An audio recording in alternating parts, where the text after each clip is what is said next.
VVIP ਸੁਰੱਖਿਆ ਦੇ ਮਾਮਲੇ ਦੇ ਵਿੱਚ ਪੰਜਾਬ ਹਰਿਆਣਾ ਹਾਈ ਕੋਰਟ ਦੇ ਵਿੱਚ ਸੁਣਵਾਈ ਹੋਈ ਹੈ VVIP ਸੁਰੱਖਿਆ ਨੂੰ ਲੈ ਕੇ ਔਰ ਹਾਈ ਕੋਰਟ ਨੇ ਇਸ ਤੇ ਫੈਸਲਾ ਸੁਰੱਖਿਅਤ ਰੱਖ ਲਿਆ ਗਿਆ ਹੈ।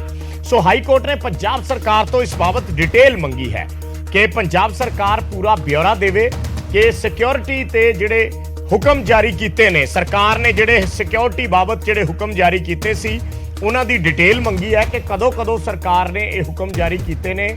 ਪੰਜਾਬ ਸਰਕਾਰ ਵੱਲੋਂ AG ਵਿਨੋਦ ਕਈ ਅੱਜ ਪੇਸ਼ ਹੋਏ ਨੇ ਔਰ ਵਿਨੋਦ ਕਈ ਨੇ ਪੰਜਾਬ ਸਰਕਾਰ ਦਾ ਪੱਖ ਰੱਖਿਆ ਹੈ ਔਰ ਉਹਨਾਂ ਨੇ ਕਿਹਾ ਕਿ ਅਸੀਂ ਸਾਰਿਆਂ ਦੀ ਸੁਰੱਖਿਆ ਦੇ ਲਈ ਗੰਭੀਰ ਹਾਂ। ਸਰਕਾਰ ਵੱਲੋਂ ਉਹਨਾਂ ਨੇ ਪੱਖ ਰੱਖਿਆ ਹੈ ਕਿ ਸਰਕਾਰ ਸਾਰੇ ਉਹਨਾਂ ਵਿਅਕਤੀਆਂ ਦੀ ਸੁਰੱਖਿਆ ਦੇ ਲਈ ਗੰਭੀਰ ਹੈ ਜਿਨ੍ਹਾਂ ਵਿਅਕਤੀਆਂ ਨੂੰ ਕਿਸੇ ਵੀ ਤਰ੍ਹਾਂ ਦਾ ਕੋਈ ਥ੍ਰੈਟ ਹੈ। ਤਾਂ ਹਾਈ ਕੋਰਟ ਨੇ ਪੰਜਾਬ ਸਰਕਾਰ ਤੋਂ ਜੋ ਫੈਸਲੇ ਲਏ ਗਏ ਨੇ ਸੁਰੱਖਿਆ ਬਾਬਤ ਜਾਂ ਸੁਰੱਖਿਆ 'ਚ ਕਟੌਤੀ ਬਾਬਤ ਉਸ ਦੀ ਪੂਰੀ ਡਿਟੇਲ ਮੰਗੀ ਹੈ और उस तो बाद इस पे फैसला राखवा रख लिया है। अपनी एक सिक्योरिटी असेस करने की कमेटी है जिसमें होम मिनिस्ट्री के रिप्रेजेंटेटिव भी हैं, राज्य का जैसे DGP है, इंटेलिजेंस का डायरेक्टर है, जॉइंट डायरेक्टर IB है, रॉ है, ये सब लोग ऑफिसर्स हैं। उनमें वो एक परमानेंट प्रोसेस है, वो लगातार चलता रहता है क्योंकि कब किसके बारे में थ्रेट परसेप्शन आ जाए ये कोई हाई कोर्ट में रिटाने पे तो नहीं होता ना। निरंतर एजेंसीज को मिलती रहती हैं, सबकी असेस होती रहती है लगातार। तो वो जो मैकेनिज़्म है जिसमें केंद्र भी और राज्य भी इन्वॉल्व हैं वो ऑफिसर्स की कमेटी है, उसमें कोई पॉलिटिकल लोग नहीं होते हैं। वो कमेटी अपनी असेस करके बढ़ाने का ये काम करने का काम करे। इसमें जो हमने जिस पे आज कहा और अदालत में भी जो लोगों ने कहा ये सारे मामले पब्लिक डोमेन में नहीं जाने चाहिए। तो उमेश शर्मा साढ़े सहयोगी जुड़े ने होर जानकारी दे लई। उमेश की कुछ कार्रवाई रही है कोर्ट दे विच क्योंकि बहुत ज्यादा चर्चा दे विच मामला रहा है खास करके जदों सिद्धू मूसेवाला दा मर्डर हुंदा है उस तो बाद ये मामला ज्यादा सुर्खियां दे विच आ गया ते हुण की कुछ कार्रवाई हाई कोर्ट दे विच रही है? देखो विजय इस मामले दा पॉइंट जिहड़े जे आपां मेन पॉइंटां दी गल करिए तां चाहे कोई साबका जिन्ने भी चाहे मंत्री होण MLA होण कोई ਉਹ लगातार ਪਟੀਸ਼ਨਾਂ ਕੋਰਟ ਵਿੱਚ ਪਾਉਂਦੇ ਰਹੇ ਨੇ ਸਿਕਿਉਰਿਟੀ ਨੂੰ ਲੈ ਕੇ ਕਿ ਉਹਨਾਂ ਨੂੰ ਸਿਕਿਉਰਿਟੀ ਹੈ ਔਰ ਘੱਲੂਕਾਰੇ ਦੇ ਬਾਅਦ ਜਿਹੜੀ ਸਿਕਿਉਰਿਟੀ ਕੱਟ ਕੀਤੀ ਗਈ ਸੀ ਘੱਲੂਕਾਰਾ ਜਦੋਂ ਹੋਇਆ ਉਸ ਤੋਂ ਬਾਅਦ ਇਹ ਸਿਕਿਉਰਿਟੀ ਰਿਸਟੋਰਡ ਕੀਤੀ ਗਈ ਸੀਗੀ। ਅੱਜ ਕੋਰਟ ਵਿੱਚ ਵਿਨੋਦ ਕਈ ਜਿਹੜੇ ਪੰਜਾਬ ਦੇ ਐਡਵੋਕੇਟ ਜਨਰਲ ਨੇ ਉਹ ਪੇਸ਼ ਹੋਏ। ਉਹਨਾਂ ਨੇ ਕੋਰਟ ਨੂੰ ਕਿਹਾ ਕਿ ਤੁਸੀਂ ਕੋਰਟ ਨੂੰ ਇਹ ਕਿਹਾ ਕਿ ਸਾਡੇ ਤੇ ਫੇਥ ਰੱਖੋ, ਅਸੀਂ ਪੂਰੀ ਜ਼ਿੰਮੇਵਾਰੀ ਤੇ ਗੰਭੀਰਤਾ ਨਾਲ ਇਹ ਕੋਰਟ ਨੂੰ ਦੱਸਣਾ ਚਾਹ ਰਹੇ ਹਾਂ ਕਿ ਅਸੀਂ ਹਰ ਨਾਗਰਿਕ ਦਾ ਆਮ ਹੋ ਖਾਸ ਹੋ ਦੀ ਪ੍ਰੋਟੈਕਸ਼ਨ ਦੀ ਜ਼ਿੰਮੇਵਾਰੀ ਲੈਂਦੇ ਹਾਂ। ਜਿੱਥੇ ਤੱਕ ਗੱਲ ਹੈ ਕਿ ਜਿਹੜੀ ਪਟੀਸ਼ਨਰ ਕਹਿ ਰਹੇ ਨੇ ਕਿ ਸਾਡੀ ਸਿਕਿਉਰਿਟੀ ਨੂੰ ਥ੍ਰੈਟ ਹੈ ਤਾਂ ਵਿਨੋਦ ਕਈ ਨੇ ਇਹ ਕਿਹਾ ਕਿ ਇਹ ਅਸੈਸ ਕਰਨਾ ਏਜੰਸੀਆਂ ਦਾ ਕੰਮ ਹੈ। ਔਰ ਉਹੀ ਗੱਲ ਸਤਪਾਲ ਜੈਨ ਵੀ ਕਹਿ ਰਹੇ ਸੀ, ਇੱਕ ਗਰੁੱਪ ਬਣਿਆ ਹੋਇਆ ਕਿ ਉਹ ਅਸੈਸ ਕਰਦੇ ਨੇ ਕਿ ਕਿਹਨੂੰ ਸਿਕਿਉਰਿਟੀ ਥ੍ਰੈਟ ਹੈ ਜਾਂ ਜਿਹਨੂੰ ਨਹੀਂ ਹੈ। ਜਿਹਨੂੰ ਨਹੀਂ ਹੈ ਉਹਦੀ ਸਿਕਿਉਰਿਟੀ ਘੱਟ ਕਰਦੀ ਜਾਂਦੀ ਹੈ, ਜਿਹਨੂੰ ਹੈ ਉਹਦੀ ਸਿਕਿਉਰਿਟੀ ਵਧਾ ਦਿੱਤੀ ਜਾਂਦੀ ਹੈ।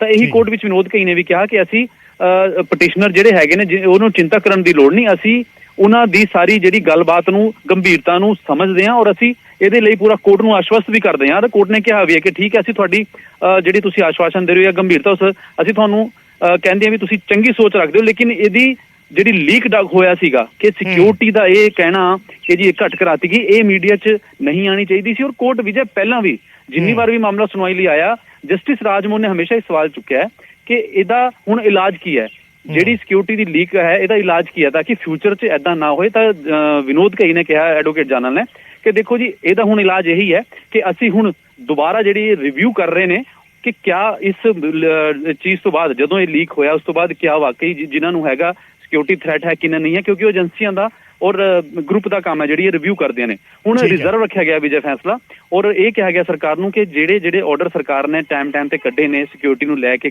ਉਹ ਸਾਰੇ ਆਰਡਰ ਇੱਕ ਡਿਟੇਲ ਦਿੱਤੀ ਜਾਵੇ ਔਰ ਉਹ ਫੈਸਲਾ ਜਦੋਂ ਆਏਗਾ ਤਾਂ ਅਸੀਂ ਦਰਸ਼ਕਾਂ ਨਾਲ ਜ਼ਰੂਰ ਸਾਂਝਾ ਕਰਾਂਗੇ। ਔਰ ਉਮੇਸ਼ ਇਹ ਜਿਹੜਾ ਡਾਕੂਮੈਂਟ ਲੀਕ ਹੋਣ ਵਾਲੀ ਗੱਲ ਸੀ ਇਸ ਤੇ ਕੋਈ ਟਿੱਪਣੀ ਕੀਤੀ ਕੋਰਟ ਨੇ? ਨਹੀਂ ਕੋਰਟ ਮੈਂ ਜਿੱਦਾਂ ਜ਼ਿਕਰ ਕੀਤਾ ਵਿਜੇ ਕਿ ਜਦੋਂ ਵੀ ਸੁਣਵਾਈ ਹੋਈ ਹੈ ਕੋਰਟ ਨੇ ਹਮੇਸ਼ਾ ਇਹ ਸਵਾਲ ਚੁੱਕਿਆ ਕਿ ਇਹ ਜਿਹੜਾ ਲੀਕ ਹੋਇਆ ਮੀਡੀਆ 'ਚ ਹੁਣ ਇਹਦਾ ਇਲਾਜ ਕੀ ਹੈ। ਕਿਉਰ ਵਰਡ ਹਮੇਸ਼ਾ ਜਸਟਿਸ ਰਾਜਮੋਹਨ ਵੱਲੋਂ ਯੂਜ਼ ਕੀਤਾ ਗਿਆ ਔਰ ਅੱਜ ਵੀ ਕਿਹਾ ਗਿਆ ਕਿ ਇਹਦਾ ਇਲਾਜ ਕੀ ਹੈ, ਕਿਉਰ ਕੀ ਹੈ। ਉਹਦਾ ਤਾਂ ਹੀ ਜਵਾਬ ਐਡਵੋਕੇਟ ਜਨਰਲ ਵਿਨੋਦ ਕਈ ਨੇ ਦਿਆ ਕਿ ਇਹਦਾ ਇਹੀ ਕਰ ਰਹੇ ਹਾਂ ਜੀ ਅਸੀਂ ਕਿ ਪੂਰਾ ਹੁਣ ਰਿਵਿਊ ਕਰ ਰਹੇ ਹਾਂ ਔਰ ਅਸੀਂ ਇਹ ਨਹੀਂ ਕਹਿ ਰਹੇ ਕਿ ਜਿਨ੍ਹਾਂ ਨੂੰ ਸਿਕਿਉਰਿਟੀ ਦੀ ਲੋੜ ਹੈ, ਪ੍ਰੋਪਰ ਸਰਕਾਰ ਦੇਖ ਰਹੀ ਹੈ ਔਰ ਇਹ ਰਿਵਿਊ ਕਰਨਾ ਏਜੰਸੀਆਂ ਦਾ ਕੰਮ ਹੈ। ਜਿਹੜੀ ਉਹਨਾਂ ਦੀ ਰਿਵਿਊ ਦੀ ਰਿਪੋਰਟ ਆਉਂਦੀ ਹੈ ਉਹਦੇ ਮੁਤਾਬਿਕ ਉਹਨਾਂ ਨੂੰ ਸਿਕਿਉਰਿਟੀ ਦਿੱਤੀ ਜਾਂਦੀ ਹੈ ਔਰ ਫਿਊਚਰ 'ਚ ਐਦਾਂ ਦਾ ਕਦਮ ਨਾ ਕੋਈ ਹੋਏ। ਯਾਨੀ ਉਮੇਸ਼ ਆਪਾਂ ਇਹ ਕਹਿ ਸਕਦੇ ਹਾਂ ਵੀ ਕੋਰਟ ਦੀ ਆਬਜ਼ਰਵੇਸ਼ਨ ਦੇ ਵਿੱਚ ਵੀ ਇਹ ਰਿਹਾ ਹੈ ਵੀ ਇਹੋ ਜਿਹੀਆਂ ਚੀਜ਼ਾਂ ਨੂੰ ਅਵੋਇਡ ਕੀਤਾ ਜਾਵੇ। ਜੇ ਸਰਕਾਰ ਦੇ ਕੋਈ ਵੀ ਇੰਟਰਨਲ ਫੈਸਲੇ ਨੇ ਇਸ ਬਾਬਤ ਕਿਸੇ ਦੀ ਸਿਕਿਉਰਿਟੀ ਵਧਾਉਣੀ ਹੈ, ਕਿਸੇ ਦੀ ਘਟਾਉਣੀ ਹੈ, ਉਸ ਨੂੰ ਜਨਤਕ ਨਾ ਕੀਤਾ ਜਾਵੇ, ਇਹੀ ਸਮਝਿਆ ਜਾਵੇ।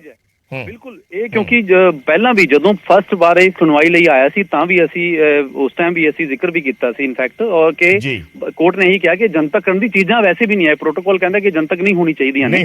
ਔਰ ਪੰਜਾਬ ਸਰਕਾਰ ਦੇ ਵਕੀਲਾਂ ਵੱਲੋਂ ਪਹਿਲੇ ਵੀ ਇਹ ਕਿਹਾ ਗਿਆ, ਅੱਜ ਵੀ ਇਹ ਕਿਹਾ ਗਿਆ ਕਿ ਬਿਲਕੁਲ ਅਸੀਂ ਮੰਨਦੇ ਹਾਂ ਕਿ ਚੀਜ਼ਾਂ ਨਹੀਂ ਹੋਣੀ ਚਾਹੀਦੀਆਂ, ਲੇਕਿਨ ਹੁਣ ਕੋਰਟ ਇਹ ਕਹਿ ਰਿਹਾ ਕਿ ਇਹਦਾ ਕਿਉਰ ਕਰੋ। ਤਾਂ ਉਸ ਨੂੰ ਲੈ ਕੇ ਉਹਨਾਂ ਨੇ ਕਿਹਾ ਜਸਟਿਸ ਰਾਜਮੋਹਨ ਸਿੰਘ ਨੂੰ, ਐਡਵੋਕੇਟ ਜਨਰਲ ਨੇ, ਕਿ ਅਸੀਂ ਬਿਲਕੁਲ ਗੰਭੀਰਤਾ ਹੈ ਸੋਚ ਰਹੇ ਹਾਂ ਔਰ ਪ੍ਰੋਪਰ ਸਾਡੇ ਕੋਲ ਜਿੰਨਾ ਵੀ ਅਸੈਸਮੈਂਟ ਹੁੰਦੀ ਹੈ ਏਜੰਸੀਆਂ ਦੀ ਉਹ ਅਸੀਂ ਪ੍ਰੋਪਰ ਉਸ ਹਿਸਾਬ ਨਾਲ ਹੀ ਅੱਗੇ ਵਧਦੇ ਹਾਂ। ਠੀਕ ਹੈ, ਧੰਨਵਾਦ ਉਮੇਸ਼ ਇਸ ਜਾਣਕਾਰੀ ਦੇ ਲਈ। ਤਾਂ ਕੋਰਟ ਦੇ ਵਿੱਚ ਇਸ ਮਾਮਲੇ ਦੀ ਸੁਣਵਾਈ ਹੋਈ ਹੈ, ਹਾਲਾਂਕਿ ਕੋਰਟ ਨੇ ਫੈਸਲਾ ਜਿਹੜਾ ਹੈ ਉਹ ਰਿਜ਼ਰਵ ਰੱਖ ਲਿਆ। ਉਹ ਤਰੀਕ ਬਕਾਇਦਾ ਦਿੱਤੀ ਜਾਏਗੀ ਜਿਸ ਦਿਨ ਉਹਨਾਂ ਨੇ ਫੈਸਲਾ ਸੁਣਾਉਣਾ ਹੈ ਔਰ ਫਿਰ ਅਸੀਂ ਅਪਡੇਟ ਸਾਂਝੀ ਕਰਾਂਗੇ। ਪਰ ਕੋਰਟ ਨੇ ਸਰਕਾਰ ਨੂੰ ਕਿਹਾ ਕਿ ਇੱਕ ਤੇ ਜਿਨ੍ਹਾਂ ਲੋਕਾਂ ਨੂੰ ਵਾਕਈ ਸਿਕਿਉਰਿਟੀ ਥ੍ਰੈਟ ਹੈ ਉਹਨਾਂ ਦੀ ਸੁਰੱਖਿਆ ਹਰ ਹਾਲ 'ਚ ਯਕੀਨੀ ਬਣਾਈ ਜਾਵੇ ਔਰ ਜਿਹੜੇ ਕੋਈ ਡਾਕੂਮੈਂਟਸ ਲੀਕ ਦੀ ਗੱਲ ਹੈ ਉਸ ਨੂੰ ਘੱਟੋ ਘੱਟ ਅੱਗੇ ਤੋਂ ਇਸ ਦਾ ਕੋਈ ਜਿਹੜਾ ਹੈ ਉਹ ਸਥਾਈ ਇਲਾਜ ਕੀਤਾ ਜਾਵੇ ਤਾਂ ਕਿ ਇਸ ਤਰੀਕੇ ਦੇ ਡਾਕੂਮੈਂਟ ਬਾਹਰ ਨਾ ਹੋਣ ਜੋ ਵੀ ਇੰਟਰਨਲ ਸਿਕਿਉਰਿਟੀ ਦੇ ਨਾਲ ਜੁੜੇ ਹੋਏ ਨੇ।